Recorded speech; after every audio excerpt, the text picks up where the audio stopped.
Rosia, tanànan'i Saint Petersburg. Tokotanin'ny tranobe ty tranainy iray. Mitazona ny finday amin'ny havon'ny lohako aho. Tsy andalo eto aho, hokapoiko ny lohako. Mba handehanana ara-dalàna dia nesorina ny sosona tany, ary nanao dingana roa izy ireo. Jereo ny ambany ny andalanteny.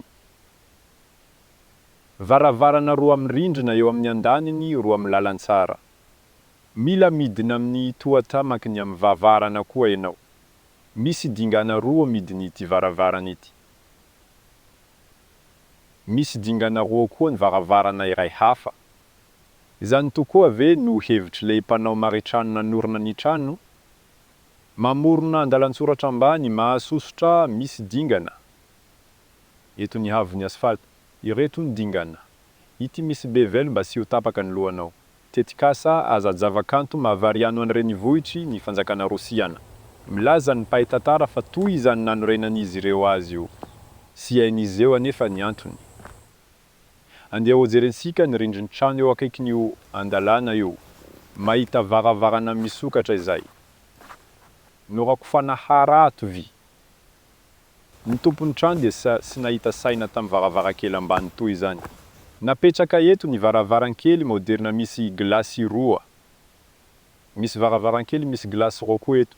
Toa efitra tokana ity. Kely ny fisokafan'ny varavarankely ary sy mifanaraka mabeny. Nisy varavarankely mahazatra teto. Voasakana tsasany ny varavarankely. Niady lavaka izy ireo nefa feno tany. Asehoko anao avy any ampitan-trano. Ity ny andalana ambany. Reto misy fanokafana varavarankely amin'ny mahazatra. Mitovy ny havon'ny varavarankely io teo aloha. Toy ny varavarankely eo ambony. Difotry ny fotaka rano anefa ile trano. Ny atsasaky ny havon'ny fisokafan'ny varavarankely dia ambanin'ny tany. Mila ampiana iray metatra sy sasany midiny ianao, ary ny trano dia hijery ara-dalàna. Araveo dia sikasika ny tampon-dohako amin'ny valindrina amin'ity andalana ity aho. Rehefa naorina ilay trano dia avo kokoa io andalatsambo io. Nisy zavatra nitranga nefa avy eo ka rendriky iray metatra sy sasany tanàna manontolo.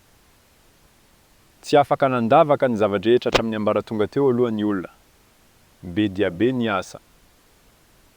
Raha mihadihatra amin'ny havon'ny tany teo aloha ianao. Ny asa kely ny olona mba hanohizana ny fampiasany ilay trano. Izany no nahatonga ny andalanteny eo ambany. Ary ny varavarankely dia eo ambanin'ny havon'ny asfalta.